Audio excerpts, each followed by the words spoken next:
Welcome back to this final video on how to sketch the pulley. Here we're going to be working on the side view. Working on a two-dimensional object like these drawings, it's very common to need to have to show multiple sides or views of an object. Here you can see the original sketch, and now you can see the side view that was done. The side view is if I just take the object and here's its front and turn it on the side, and as I zoom in,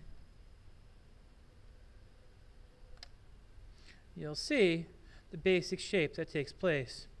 You're going to see that this looks like straight up and down, kind of like a square. You have another square here, and then you have this kind of V cut out up here. The hard part that's deceiving is we see things three-dimensionally. That's why it looks round to us. But in reality, this is a flat square. So when we take a look at our drawing that already exists, you'll see that's why I called it a square, because we're basically going to draw this shape, another square here. These squares in a three-dimensional world would be circular, but because we're talking two-dimensional, they are flat. Let's go ahead and do this. On my paper here, we want to have the side profile to be the same size as the original. So I'm going to come in here. I'm going to mark out my spot. I'm going to use, for a thickness, I'm going to use 4. Just makes a convenient way to divide the space. So I'm going to go ahead and draw my lines in.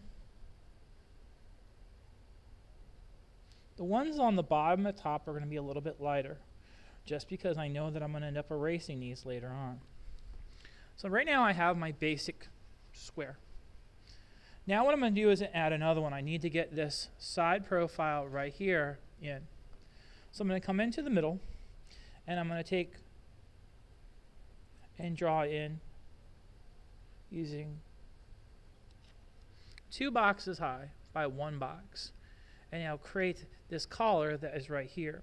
Again, what did I do? I used the size from here to here so that I can judge how big this should be. Now, the next step is to go ahead and show this opening at the top.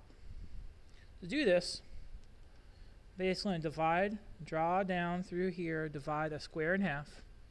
Just divide a square in half like this, and then draw a flat area. Repeat at the bottom. Okay. And then there is a groove that goes in between here and here. Now what I'm going to do is erase my lines to the top and the bottom.